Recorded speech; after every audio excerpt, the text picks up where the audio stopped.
Alright guys, another day, another F2L trick. So there are so many different ways of solving this pair.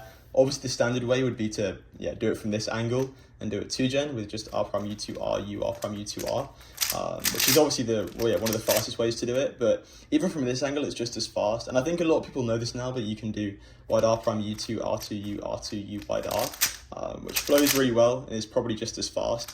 Another interesting thing about that case is that it's a good way of solving this case. You just kind of take it out and then cancel into the same case there, which is also pretty fast. So yeah, useful thing to know there.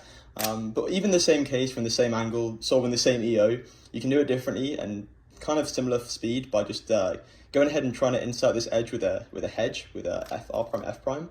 Then you cancel into inserting that corner with RUD moves. So the whole thing is F R prime F prime D prime R U2 R prime DR. And that flows pretty well as well. Another really nice case to know. Furthermore, even from the same angle again, you can do F prime, and then you can just set this up by doing U2 L prime U L U prime F. So yeah, just another interesting way of solving that there as well. And then another way as well you can do it is to solve it from here as well. This isn't necessarily the best way because you can just obviously do LU moves, but if you don't like doing that, you can kind of do it interestingly by kind of hiding this edge here, and then you can just solve this 2gen. So the whole alg would be like F U R U2 R prime U R U2 R prime F prime. I know that is a lot of moves, but the whole thing can be executed kind of fast, and it is kind of just useful to know that way of solving it.